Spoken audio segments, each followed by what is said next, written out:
الحمد للہ رب العالمین والعاقبۃ للمتقین والصلاة والسلام علی سید الانبیاء والمرسلین وعلی آلہ واصحابہ اجمعین ومن تبعہم بإحسان الی یوم الدین اما بعد فاعوذ باللہ من الشیطان الرجیم بسم اللہ الرحمن الرحیم ثم جعلناك على شريعة من الأمر فاتبعها ولا تتبع أهواء الذين لا يعلمون قال النبي صلى الله عليه وسلم من كان آخر كلامه لا إله إلا الله دخل الجنة صدق الله العظيم وصدق رسوله النبی الکریم ونحن على ذلك من الشاہدین والشاکرین والحمد للہ رب العالمین۔ اللہ تبارک و تعالی نے اسلام کو کامل اور مکمل مذہب بنایا اور اسلامی تعلیمات کو سراپا پاک بنایا۔ پاکی اسلام میں آدھا اسلام آدھا ایمان کہلاتی ہے۔ اللہ کے نبی صلی اللہ علیہ وسلم کی احادیث میں ایک مشہور حدیث ہے، الطہور شطر الایمان، پاکی آدھا ایمان ہے۔ پاکی کو ایمان سے بہت گہرا تعلق ہے۔ پاکیاں دو طرح کی ہوتی ہے، ایک پاکی جسم اور کپڑوں کی ہوتی ہے، جگہوں کی ہوتی ہے، جیسا نماز کے لیے کپڑے کا پاک ہونا، جسم کا پاک ہونا، جس جگہ پر نماز پڑھی جا رہی ہے اس کا پاک ہونا ضروری ہے۔ تو ایک پاکی وہ ہے جس کا تعلق انسان کے جسم اور کپڑوں سے ہے، جگہ سے ہے، چیزوں سے ہے، اور ایک پاکی وہ ہے جس کا تعلق انسان کے خیالات اور انسان کے عقیدے سے ہے۔ اسلام میں ان دونوں چیزوں کی پاکی کو کافی اہمیت دی گئی۔ آدمی کے اپنے خیالات کا پاک ہونا بھی ضروری ہے اور اپنے کپڑوں کا، جسم کا پاک رکھنا بھی ضروری ہے۔ یہ دونوں پاکیاں ملا کر اسلام کی خوبی میں چار چاند لگاتی ہے۔ اگر کوئی انسان عقیدوں میں پاک ہے لیکن اپنے جسم اور اپنے کپڑوں کو پاک نہیں رکھتا تو اسلام اس کو بھی پسند نہیں کرتا ہے۔ اور اگر کوئی آدمی بہت صاف ستھرا رہنے والا ہے، اچھے کپڑے پہننے والا ہے، روزانہ کئی مرتبہ نہانے والا ہے، خوشبو کا استعمال کرنے والا ہے، لیکن اس کے عقیدے کے اندر گڑبڑ ہے، وہ عقیدے کی گندگی کا شکار ہے، تب ایسی صورت کے اندر اسلام اس کو بھی پسند نہیں کرتا۔ مکمل طور پر اسلام کی خوبی سے فائدہ اٹھانے کے لیے آدمی کا اپنے عقیدے کو پاک رکھنا بھی ضروری ہے اور اپنے بدن اور اپنے کپڑوں کو پاک رکھنا بھی ضروری ہے۔ یہ ساری چیزیں جب پاک ہوتی ہے تب جا کر آدمی کو اسلام کی خوبیوں میں پاکی والی خوبی حاصل ہو جاتی ہے، اور دنیا کی پاکیوں میں عقیدے سے زیادہ پاک کوئی اور چیز نہیں ہے۔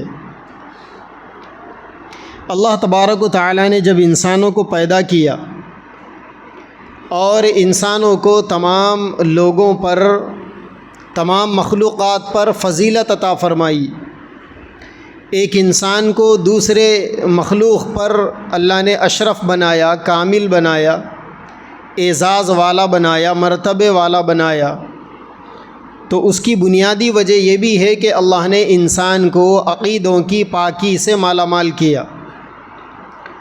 ہم دین کو لے کر، مذہب کو لے کر جن خیالات کا اپنے آپ کو پابند بناتے ہیں، ان خیالات کا پاک رہنا بہت ضروری ہے۔ یہی وجہ ہے کہ جب اسلام میں سب سے پہلے بات ہوتی ہے اللہ کو ماننے کی۔ تو ایک اللہ کو ماننا یا اس کے مقابلے میں کئی اور چیزوں کو خدا بنا دینا۔ ایک طرف ہے ایک اللہ کو ماننا، اور دوسری طرف ہے ایک اللہ کے مقابلے میں جن چیزوں سے فائدہ ہوتا ہوا نظر آئے ان کو خدا بنا لینا۔ یہ دو چیزیں جب آمنے سامنے ہوتی ہے تو اسلام سب سے اچھی چیز ایک اللہ کو ماننے کو کہتا ہے، اور اللہ کے مقابلے میں جب دوسری مخلوق کو اللہ کا درجہ دے دیا جاتا ہے، دوسری مخلوق سے امیدیں لگائی جاتی ہے، نفع اور نقصان کا ہونا، موت اور زندگی کا ملنا، بیماری اور صحت کا ملنا، یہ سب اللہ کے ہاتھ میں ہے۔ لیکن بندہ جب اللہ کو چھوڑ کر دوسروں سے اس قسم کی امیدیں جوڑ لیتا ہے تو اسلام اس کو عقیدے کی سب سے بڑی گندگی قرار دیتا ہے، اور یہ ایسی گندگی ہے جس کو اسلام پسند نہیں کرتا۔ اسی لیے دنیا میں سب سے پاک چیز ایک اللہ کو ماننے کا خیال ہے، اور دنیا میں سب سے بڑی گندگی ایک اللہ کو چھوڑ کر غیروں کے پیچھے بھاگنے کا خیال ہے۔ بندہ جب اللہ تعالیٰ کو ایک مان لیتا ہے تو پھر وہ ایک ایسے دین میں داخل ہو جاتا ہے جس دین کو اللہ نے سراپا پاک بنایا۔ اسلام میں ہر چیز اللہ نے پاک رکھی۔ قرآن مجید میں اللہ تبارک و تعالیٰ نے فرمایا، یا ایھا الذین آمنوا کلوا من الطیبات واعملوا صالحا، اے ایمان والو پاک غذا کو استعمال کرو اور نیک کام کرو، اچھے کام کرو۔ انسان کو جینے کے لیے کھانا بہت ضروری ہے، اور کھانے کے لیے اللہ نے فرمایا کہ تمہارا کھانا پاک ہونا چاہیے۔ اب کھانے کے اندر پاکی دو طریقے سے آتی ہے۔ ایک تو یہ ہے کہ ہم جو چیز کھا رہے ہیں وہ حلال پیسوں کی خریدی ہوئی ہو، اور دوسرے یہ ہے کہ وہ چیز سڑی ہوئی نہ ہو، گندی نہ ہو، بدبودار نہ ہو۔ اللہ نے کھانے کا جو نظام رکھا ہے وہ کچھ ایسا ہی رکھا ہے۔ آدمی جب اپنے ہاتھوں سے کھانے کے لیے کسی چیز کو پکڑتا ہے، اگر وہ چیز سڑی ہوئی ہو تو اس کے ہاتھ اسے سگنل دے دیتے ہیں کہ یہ چیز اچھی نہیں، اور جب اپنی آنکھوں سے دیکھتا ہے تو دوسرے درجے میں اسے سمجھ میں آتا ہے کہ یہ چیز اچھی نہیں۔ لیکن اس کے باوجود بھی آدمی اس اشارے کو نہیں سمجھ کر جب نوالا اپنے منہ تک لے کر جاتا ہے تو فوری انسان کی ناک کے اندر وہ پورا سسٹم ایکٹیو ہو جاتا ہے، اور بدبو کو محسوس کر کر آدمی کو دماغ کو یہ میسج چلے جاتا ہے کہ یہ چیز کھانے کی نہیں، گندی چیز ہے۔ پھر جب آدمی پھر بھی اپنے ناک کے بھی میسج کو نظر انداز کر کر زبان میں چیز ڈال دیتا ہے، تو پھر زبان میں ڈالتے ہی زبان پر اللہ تعالیٰ نے مزے کو چکھنے کی جو طاقت رکھی ہے، جو ذائقہ رکھا ہے، اس کا ذائقہ انسان کو بتا دیتا ہے کہ اس چیز کو اندر بھیجنا ہے یا نہیں بھیجنا ہے۔ پھر بھی اگر کوئی آدمی زبردستی سے گندی چیز کو نگل لیتا ہے تو اللہ تعالیٰ نے اندر کا نظام ایسا رکھا ہے کہ معدہ گندی چیزوں کو قبول نہیں کرتا، فوری آدمی کو وامٹنگ ہو جاتی ہے، قے ہو جاتی ہے۔ تو اللہ تبارک و تعالیٰ نے غذاؤں کے سلسلے میں ایسا ایک ٹھوس نظام بنایا، اور یہ بتایا کہ پاک چیزوں کو کھاؤ۔ ایک تو تمہاری چیزیں حلال پیسوں کی خریدی ہوئی ہو، اور دوسرے جن چیزوں کو تم استعمال کر رہے ہو وہ چیزیں پاک ہو۔ کیوں؟ انسان اگر پاک چیزوں کو کھائے گا تو اس کے بعد اعمال بھی اچھے کرنے کی توفیق ملے گی، اور اگر کوئی آدمی کھانا ہی حرام کھا رہا ہے، پینا ہی حرام پی رہا ہے، تو پھر اللہ کے نبی نے فرمایا انسان کا جو جسم حلال حرام مال سے پلے گا اس کا ٹھکانہ جہنم ہے۔ جو آدمی اپنی غذا میں حرام چیزوں کو استعمال کرے گا، کھانے کی چیزوں سے یا پینے کی چیزوں سے جسم کا جتنا بھی حصہ بنے گا، پھلے گا، پھولے گا، جو آدمی کی باڈی کے اندر نشو نمائی ہوگی، اللہ کے نبی نے فرمایا کہ اس جسم کا ٹھکانہ جہنم ہے۔ جب اس جسم کو جہنم میں جا کر جلنا ہے تو پھر آدمی کو جنت میں جانے والے اعمال کی توفیق کہاں سے ملے گی؟ اسی لیے اسلام ہمیشہ پاکی کو پہلا درجہ دیتا ہے۔ ہر چیز کو پاک کرنا ہے، غذاؤں کو پاک کرنا ہے، اپنے اعمال کو پاک کرنا ہے، اپنے عقیدے کو پاک کرنا ہے، اور اپنے خیالات کو بھی پاک کرنا ہے۔ دل کے اندر جو خیالات آتے ہیں اس کو پاک کرنا بھی ضروری ہے۔ اکثر لوگ یہ شکایت کرتے ہیں کہ ہمیں برے برے خیالات آتے ہیں، تو برے برے خیالات آنا یہ اچھی بات نہیں ہے۔ اپنے آپ پر محنت کرنی چاہیے کہ آدمی کو اچھے خیالات آئے۔ بہت سارے لوگ یہ سوال کرتے ہیں کہ ہمیں برے برے خواب نظر آتے ہیں، تو تجربے کار لوگوں کا کہنا ہے کہ انسان جیسا ہوتا ہے اسے خواب بھی ویسے ہی نظر آتے ہیں۔ انسان جیسا ہوتا ہے خواب بھی ویسے ہی نظر آتے ہیں۔ اگر آدمی کے اعمال اچھے ہو تو خواب بھی اچھے نظر آئیں گے، اور اگر آدمی کے اعمال بگڑ جائے تو خواب میں کون سی اچھی چیزیں نظر آئے گی؟ جنت کی نعمتیں تو نظر نہیں آ سکتی نا۔ تو آدمی کو خود کو بدلنے کی ضرورت ہے، اور یہ ذمہ داری انسان کی خود کی ہے، خیالات کو پاک کرنا۔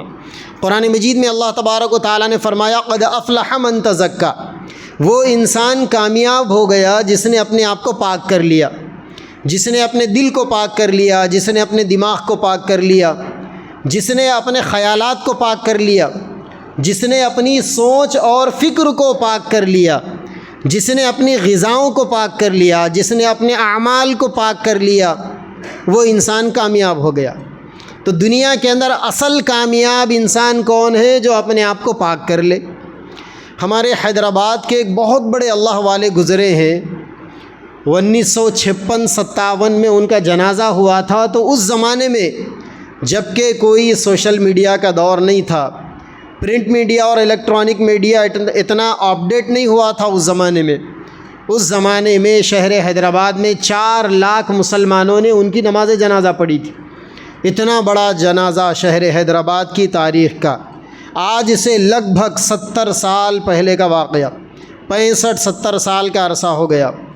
بڑے عالم دین، واعظ بے بدل اور مفسر قرآن حضرت علامہ حسام الدین فاضل رحمۃ اللہ علیہ، حضرت فرماتے تھے اس آیت کی تفسیر کے ذیل میں قد افلح من تزکا، وہ انسان کامیاب ہو گیا جس نے اپنے آپ کو پاک کر لیا۔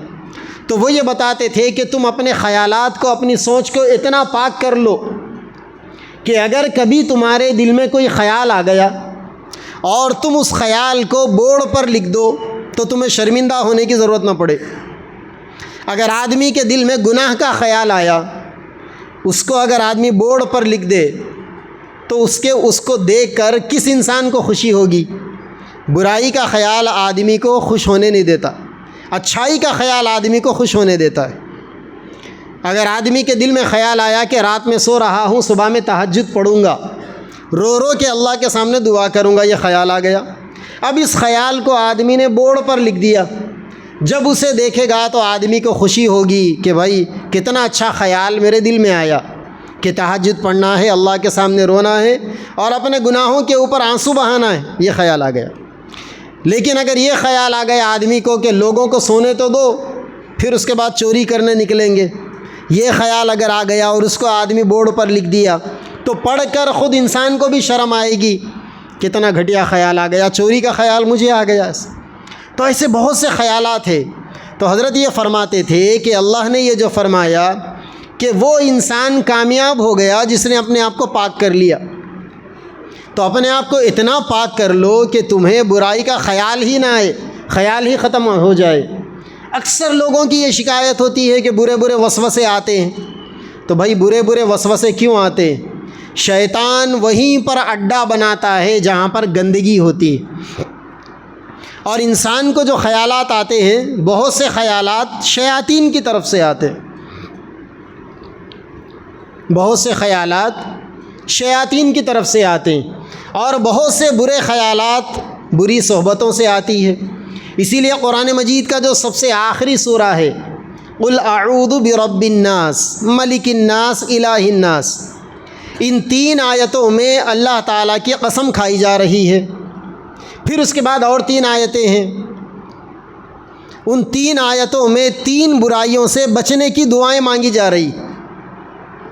من شر الوسواس الخناس، ہم شیاطین کے وسوسوں سے اللہ کی پناہ مانگتے ہیں۔ شیاطین کیا کرتے ہیں؟ لوگوں کے دل میں، لوگوں کے دماغ میں برے خیالات ڈالتے ہیں۔ تو ہم مسلمانوں کی یہ ذمہ داری ہے کہ ہم اللہ سے دعا کریں کہ اے اللہ اس برے خیالات سے ہمیں بچا لیجئے۔ الذی یوسوس فی صدور الناس، جو لوگوں کے دلوں میں وسوسے ڈالتے ہیں۔ ہمارے دلوں میں جو خیالات آتے ہیں، اللہ بتا رہے ہیں کہ وہ خیالات کہاں سے آتے ہیں۔ اور سب سے آخری آیت من الجنتی والناس، یہ خیالات انسانوں کی طرف سے بھی آتے ہیں اور جنات کی طرف سے بھی آتے ہیں۔ تو جنات میں بھی دو قسم کی مخلوق ہے، ایک پاک مخلوق ہے اور ایک ناپاک مخلوق ہے۔ انسان کے اندر بھی دو قسم کے لوگ ہیں، ایک اچھے خیالات والے ہیں اور ایک برے خیالات والے ہیں۔ اب آدمی جیسوں کے ساتھ میں رہے گا ویسے خیالات اس کو آئیں گے۔ چنانچہ کہا جاتا ہے کہ اچھوں سے دوستی بنانا چاہیے۔ انسان اکثر اپنے دوستوں کے جیسا ہوتا ہے۔ اگر آپ نیک لوگوں سے دوستی کرو گے تو آپ نیکی کے راستے پر چلو گے، برے لوگوں سے دوستی کرو گے تو بروں کے راستے پر چلو گے۔ اچھا ہمت والے آدمی کے ساتھ میں رہو گے تو وہ بھی آپ کو ہمت والا بنائے گا، اور اگر بزدلوں کے ساتھ میں اٹھنا بیٹھنا رکھو گے تو وہ بھی آپ کو ڈبا کر چھوڑے گا، بزدل بنا دے گا۔ وہ حوصلے کی بات نہیں کرے گا، وہ آپ کو اندر سے موٹیویٹ نہیں کرے گا، وہ آپ کے حوصلے کو، ہمت کو توڑنے کا کام کرے گا۔ اگر آپ نے اپنے دوست کے سامنے کوئی مشورہ رکھا کہ بھائی میرے دل میں یہ خیال ہے کہ میں ایسا کروں، اگر وہ آپ کو موٹیویٹ کرتا ہے کہ بہت اچھا خیال ہے، ہمت کرو، اللہ کا نام لے کے آگے بڑھو، اگر ایسا کہہ رہا ہے تو سمجھ لو کہ آپ کا دوست صحیح ہے۔ اور اگر وہ یہ کہتا ہے کہاں کرتا میاں، کہاں کا لگا، چل جا بیٹھ گھر میں، اگر یہ بولنے والا ہے تو سمجھ لو کہ آپ کا دوست آپ کی ہمت توڑنے والا ہے۔ ایسے دوستوں سے اللہ کی پناہ مانگ کے پیچھے ہٹ جاؤ، دوستوں کو بدل لو، دوستیوں کے معیار کو بدل لو، ہمت والے لوگوں کے ساتھ میں اٹھنا بیٹھنا رکھو۔ اسی لیے کہا جاتا ہے کہ اللہ والوں کے ساتھ میں اٹھنا بیٹھنا رکھنا چاہیے۔ حضرت لقمان حکیم ایک بہت بڑے اللہ والے گزرے، کتابوں میں ہے کہ ان کے پیغمبر ہونے کا بھی تذکرہ ہے، نبی ہونے کا بھی۔ قرآن مجید میں اللہ تبارک و تعالیٰ نے ایک پوری سورت 21واں پارے میں ان کے نام سے نازل فرما دی، سورہ لقمان، اور اس میں اللہ تعالیٰ نے ان کی کچھ خوبیوں کو بیان کیا۔ حضرت لقمان حکیم نے اپنے بیٹے کو کچھ نصیحتیں کی تھی، اللہ تعالیٰ کو ان کی باتیں اتنی پسند آئی کہ اللہ تعالیٰ نے ان باتوں کو قرآن میں شامل کر دیا۔ تو ایسی 99 باتیں ہیں، 99 الگ الگ باتیں ہیں جو حضرت لقمان حکیم نے اپنے بیٹے سے ارشاد فرمائی تھی۔ تو اسی میں انہوں نے ایک بات یہ بھی فرمائی تھی، علیکم بمجالست العلماء واستماع کلام الحکماء، کہ اے میرے بچے تم علماء کی صحبتوں میں بیٹھنا اپنے اوپر ضروری کر لو، علماء سے ملتے رہو، اور جو اللہ والے لوگ ہیں ان کی باتوں کو غور سے سنو۔ اس کا فائدہ تمہیں کیا ملے گا؟ اس کا فائدہ یہ ہوگا کہ اللہ تعالیٰ ان کی باتوں سے تمہارے مردہ دل کو زندہ کر دیں گے، جیسا کہ بنجر زمین 2-4 مرتبہ بارش ہونے کے بعد ہریالی والی بنتی۔ تو جس طریقے سے بارش کا پانی گر کر ایک بنجر زمین میں ہریالی پیدا ہوتی، گویا زمین کے اندر جان آ جاتی ہے، ایسے ہی اچھے لوگوں کی باتوں کو سن کر آدمی کے دل میں جان پیدا ہو جاتی۔ تو آدمی کو فیصلہ کرنا ہے کہ مجھے کیسوں کے ساتھ میں بیٹھنا ہے۔ ابھی میں نے میری گفتگو کے شروع میں بتایا کہ دنیا میں سب سے اچھی پاکی ہمارے عقیدے اور ہمارے خیالات کی پاکی۔ اگر ہم دنیا میں رہ کر اپنے خیالات کو پاک کر لیتے ہیں، اپنے عقیدے کو پاک کر لیتے ہیں، اور اس کے بعد اپنے ایکٹیویٹیز کو درست کر لیتے ہیں، اپنے اعمال کو پاک کر لیتے ہیں، سمجھ لو کہ یہ انسان دنیا میں کامیاب ہو گیا۔ دنیا میں جتنے انبیاء کرام آئے تھے انہی چیزوں کو پاک کرنے کے لیے آئے تھے۔ خود اللہ کے نبی صلی اللہ علیہ وسلم کا بھی یہی کام تھا۔ آپ نے صحابہ کرام کو یہ 2-4 قسم کی پاکیوں پر کھڑا فرمایا۔ اب یہ انسان کی ذمہ داری ہے کہ وہ اپنے آپ کو کیسے پاک کرتا ہے۔ اسی لیے باتیں ان کی سننی چاہیے جن کی باتوں کو سن کر آدمی کا خیال پاک رہے۔ ایسے لوگوں کی باتوں کو بالکل نہیں سننا چاہیے کہ جن کی باتوں کو سن کر آدمی کے خیالات گندے ہو جائے۔ رہنا ان لوگوں کے ساتھ میں چاہیے کہ جن کے ساتھ میں رہ کر آدمی کے اعمال پاک ہو۔ کتابوں کے اندر لکھا ہوا ہے کہ آپ اللہ والوں کی صحبت میں بیٹھو۔ سوال یہ ہے کہ اللہ والا کون ہے؟ ہم جن کی صحبت میں بیٹھنا ہے، جن کے پاس جا کر ہمیں کچھ سیکھنے کے لیے دوستی اپنانا ہے، تو وہ لوگ کیسے ہونا چاہیے؟ اللہ والے ہونا چاہیے۔ سوال یہ ہے کہ اللہ والا کون؟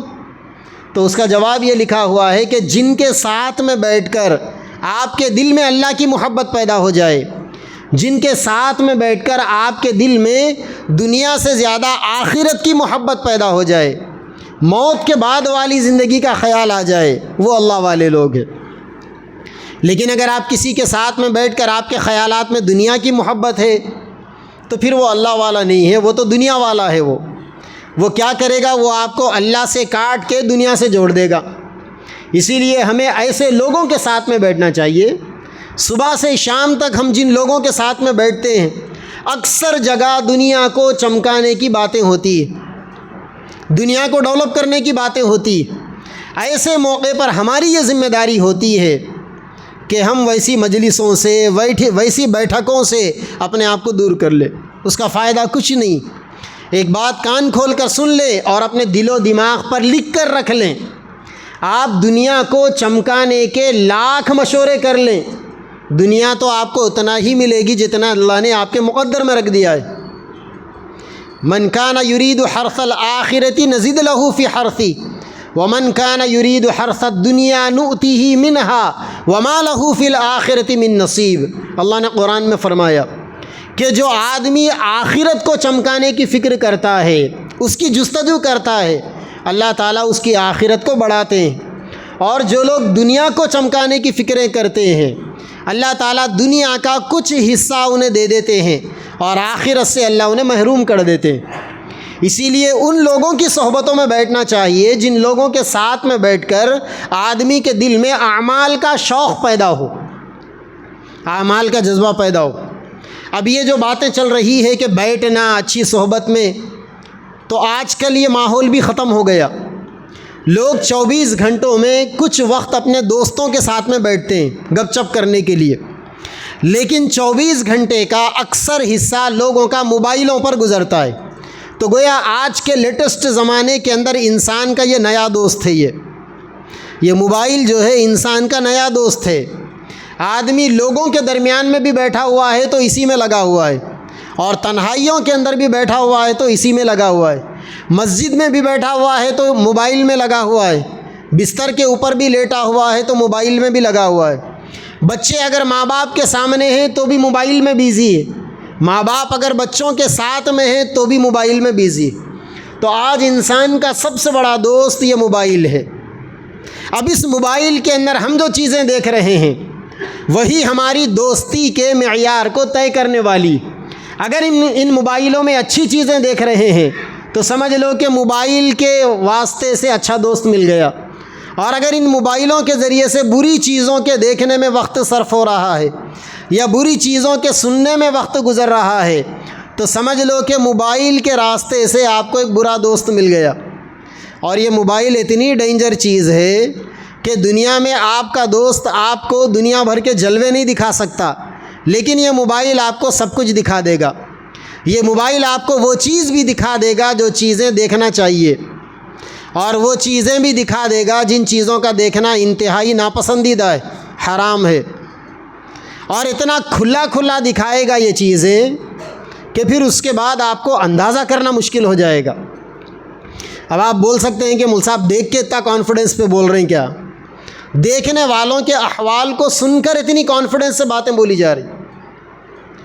بہت سے مسائل آتے ہیں ہمارے پاس شادی کے بعد کی زندگی کے۔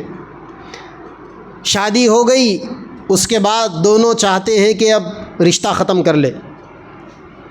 سوال کیا جاتا ہے کہ بھائی رشتہ کیوں ختم کرنا چاہ رہے ہیں؟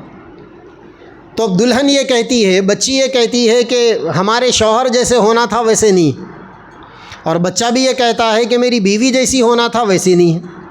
تو بھائی سوال یہ ہے کہ آپ دونوں کے ایکسپیکٹیشن کیا تھے ایک دوسرے سے، آپ دونوں کے ایک دوسرے سے خیالات کیا تھے؟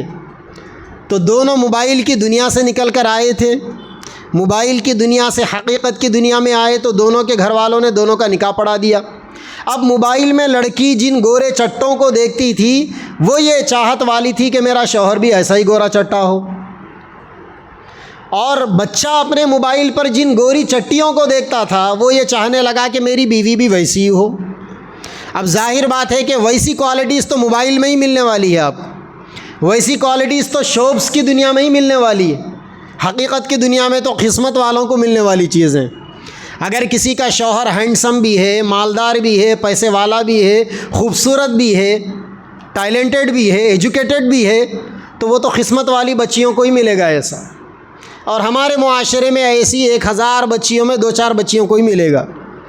اور اگر کسی کی بیوی حوروں جیسی ہے، پریوں جیسی ہے، تو پریاں اور حوریں تو جنتیوں کو ملنے والی ہے۔ ویسے جنتی کتنے بچے ہمارے پاس، ویسے جنتی کتنے مرد ہیں۔ تو لامحالہ جو چیزیں اس پر دیکھ کر اپنی زندگی کے اندر اپلائی کرنے کی جو خواہش دلوں کے اندر جاگ اٹھی، اس خواہش نے اللہ تعالیٰ نے جس انداز میں بھی شوہر دیا تھا یا جس شکل میں بھی بیوی دیا تھا، وہ نعمتوں کو بھی ختم کرنے کی نوبت آ رہی۔ یہ ایک مثال میں نے آپ کو انسان کی شادی شدہ زندگی سے ریلیٹڈ دے دیا، بقیہ اس کے علاوہ بہت سی مثالیں جو ان موبائلوں کو دیکھ کر بندہ لے رہا ہے۔ اور ان موبائلوں کے ذریعے سے بندہ جن چیزوں کو لے رہا ہے، اس میں سب سے بدترین چیز اپنا ایمان اور عقیدے پر ڈیپینڈ کرنے والی باتیں۔ ایک لمحے کے لیے اگر موبائلوں کے ذریعے سے، برے خیالات کے ذریعے سے کسی لڑکے اور لڑکی کا رشتہ ختم بھی ہو جائے تو دوبارہ کہیں نہ کہیں رشتہ جڑ سکتا ہے۔ لیکن اگر ان موبائلوں سے ہم جو چیزیں لے رہے ہیں، اگر وہ چیزیں ہمارے دین و ایمان اور ہمارے عقیدے کو خراب کرنے والی ہے، تو پھر میرے بھائیوں سمجھ لو کہ دنیا بھی برباد ہے، آخرت بھی برباد ہے۔ اور ہم نے بہت معمولی چیز کو بنیاد بنا کر روئے زمین کی سب سے قیمتی چیز کو ہم نے ٹھکرا دیا، اپنے عقیدے کو بگاڑ لیا۔ اور آج کے اس موجودہ زمانے کے اندر یہ 2 کام بڑے تیزی سے چل رہے ہیں۔ میں نے اس سے پہلے بھی بتایا تھا، ایک بہت بڑے اللہ والے عالم دین گزرے، حضرت امام ابن القیم جوزی رحمۃ اللہ علیہ، وہ یہ فرماتے تھے کہ باطل ہمیشہ، اسلام دشمن طاقتیں ہمیشہ 2 ہتھیاروں کا استعمال کی ہے مسلمانوں کو ان کے راستے سے ہٹانے۔ ہر زمانے کے اندر باطل نے 2 چیزوں کو بھرپور استعمال کیا۔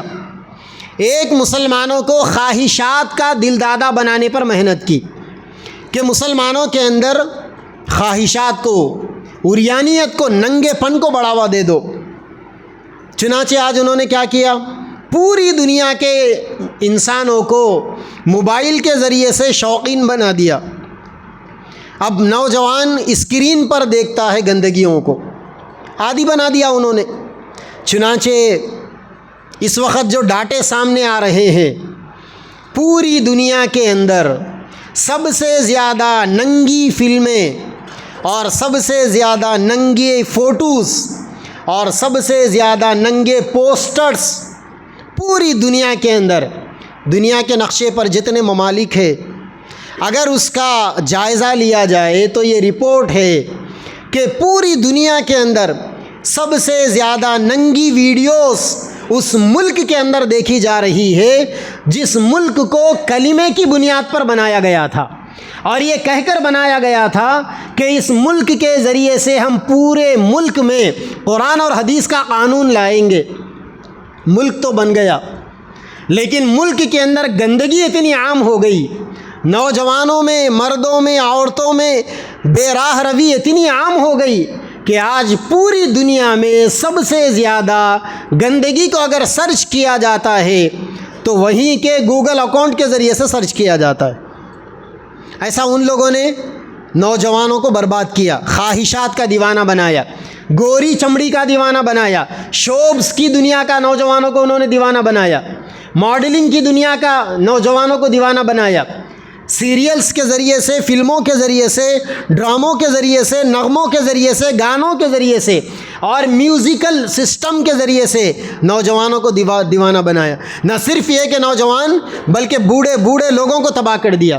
80 سال کا بوڑھا ہے، قبر کے گڑھے میں پیر لٹکے ہوئے، موبائل لے کر تنہائیوں کے میں گندگیوں کو سرچ کر رہا ہے اور اسے احساس ہی نہیں ہے کہ اس عمر میں مجھے کرنا کیا ہے۔ تو باطل نے ہر زمانے کے اندر لوگوں میں بے حیائی کو عام کرنے کا طریقہ اپنایا۔ یہ کام بڑی تیزی سے ہوا۔ جب نوجوانوں میں، لوگوں میں یہ بیماری عام ہو گئی تو وہ مقصد سے بھٹک گئے، وہ یہ خیال سے بھٹک گئے کہ ہم دنیا میں آئے کیوں تھے، دنیا میں آنے کا کیا مقصد تھا۔ اور دوسرا کام انہوں نے ہر زمانے کے اندر ڈاؤٹس کو پیدا کرنے کا کیا، دماغوں میں ڈاؤٹس کو پیدا کیا جائے، ان کے خیالات کو ڈائیورٹ کیا جائے۔ چنانچہ مسلمان دنیا میں عقیدے کی پاکیزگی کے ساتھ جینے آیا تھا، اب انہی مسلمانوں نوجوانوں کے دماغوں میں ڈاؤٹس آ گئے، اب وہ الٹا سوال کر رہے ہیں، اللہ پہ سوال کر رہے ہیں، نبیوں پہ سوال کر رہے ہیں، قرآن پہ سوال ہو رہا اور اسلام کی پاکیزہ تعلیمات پہ سوال ہو رہا، اور سوال کرنے والے کون؟ مسلمانوں کے گھروں میں پیدا ہونے والے۔ اور یہ سوالات کہاں سے پیدا ہو رہی؟ کالج کے کو ایجوکیشن والے نظام کے ذریعے سے، یونیورسٹیوں کے سسٹم کے ذریعے سے، غلط لوگوں کی صحبتوں کے ذریعے سے، اور سب سے بڑی چیز اس موبائل پر آنے والی ویڈیوز کو دیکھنے کے ذریعے سے۔ اب اس موبائلوں پر جو ویڈیو آتی ہے، سمجھ لو کہ وہ ویڈیوز آپ کے دین کو بچانے کے لیے نہیں آتی، بلکہ آپ کے دین میں ایک ڈنک مارنے کے لیے آتی، ایک زہر کا کساٹا لگانے کے لیے وہ چیزیں آتی۔ چنانچہ یہ دیکھتے دیکھتے رفتہ رفتہ مسلمان اتنا سیکولر ہو گیا، مسلمانوں کے اندر اتنا سیکولرزم آ گیا کہ اب ہمارے نوجوان غیروں کے تہواروں کو ایسا ہی سیلیبریٹ کرتے ہیں جتنا کہ وہ اپنی عیدوں کو سیلیبریٹ کرتے ہیں، اور یہ سیلیبریشن کے موقع پر ہمارے نوجوانوں کو یہ پتہ ہی نہیں چلتا کہ دوسروں کے تہواروں پر سیلیبریٹ کرنے سے میرا دین و ایمان باقی بھی رہے گا یا ختم ہو جائے گا، اس کا احساس ہی نہیں۔ اور رفتہ رفتہ ہمارا معاشرہ، ہماری سوسائٹی اور ہمارا نوجوان دین میں اتنا کمزور ہو گیا کہ وہ بالکل آخری سطح پر آ گیا، آخری سطح پر آ گیا۔ کل ہمارے ایک ساتھی نے واٹس ایپ پر ایک فوٹو ڈالی، اس فوٹو کو دیکھ کر انتہائی افسوس ہوا کہ ایک مسلمان اپنے مذہب سے ریلیٹڈ، اپنی مذہب کی تعلیمات کو دوسروں میں پھیلانے کے لیے، پہلے یہ ہوتا تھا کہ اپنے مسلمان بھائی دوسروں کو قرآن گفٹ کرتے تھے، اسلام سے ریلیٹڈ تعلیمات کو گفٹ کرتے تھے، پیارے نبی صلی اللہ علیہ وسلم کی سیرت کی کتابوں کو تحفے میں دیتے تھے تاکہ ہمارے سامنے والا بھائی اس کو پڑھے اور پڑھ کر اسلام کے بارے میں صحیح جانکاری لے۔ لیکن اب اپنے مسلمان مورتیوں کو گفٹ کر رہے ہیں، ان بیچاروں کو یہی نہیں معلوم کہ اللہ کے مقابلے میں شرک کے جو ذرائع ہیں، ہم ان ذرائع کو عام کرنے کا ذریعہ بن رہے ہیں، اور بنداز بھائی چارے کے نام پر، بھائی چارے کے نام پر، محبتوں کو بڑھانے کے نام پر ایسی چیزوں میں ہمارے لوگ ملوث ہیں، اور اس میں بھی مسلمانوں میں زیادہ وہ لوگ جو سیاسی اعتبار سے اپنے آپ کو زیادہ آگے رکھتے ہیں، اور دوسرے وہ لوگ جو اپنا بزنس کسی نہ کسی درجے میں چلانا جانتے ہیں۔ میرے بھائیوں، بزنس چلانا بہت ضروری ہے، سیاست کرنا بھی بہت ضروری ہے، ان ساری چیزوں سے پہلے بہت زیادہ ضروری اپنے دین و ایمان کو بچانا ہے، اس کا اویرنیس اپنے اندر پیدا کرنا ضروری ہے، ان خیالات کو اپنے اندر اجاگر کرنا ضروری ہے۔ اسی لیے سب سے بڑی بیماری جو اس وقت مسلمانوں میں بڑھ رہی ہے وہ جسمانی بیماری نہیں، وہ روحانی اعتبار سے دین سے بیزار ہونے والی بیماری۔ اپنے لوگ اپنے مذہب سے بیزار ہوتے جا رہے ہیں۔ اسی لیے میرے بھائیوں، اس بیزارگی کو دور کرنے کے لیے سوشل میڈیا کے ذریعے سے جو فتنے عام ہو رہے ہیں، ان فتنوں کو پہچاننے کے لیے نومبر کی 9 اور 10 تاریخ کو یہاں پر ایک بہت بڑا پروگرام ہو رہا ہے، اور بڑے پیمانے پر اس کی تیاریاں ہو رہی ہے۔ ایک دن کا وقت لے کر سیکنڈ سیٹرڈے کو 9 نومبر کو ہفتے کے دن عصر میں آ جانا ہے، اور دوسرے دن عشاء کے بعد 9 بجے انشاءاللہ دعا ہو جائے گی، اس کے بعد یہاں سے تعان سے فارغ ہو کر جانا ہے۔ اس پروگرام کو کامیاب بنانے کے لیے اپنے بھائیوں کو جوڑیے، ساتھیوں کو جوڑیے، ہم میں سے کم ہر ساتھی 10 لوگوں کو لے کر آئے، تفریح کرنے کے واسطے نہیں، بیٹھ کر سننے کے لیے۔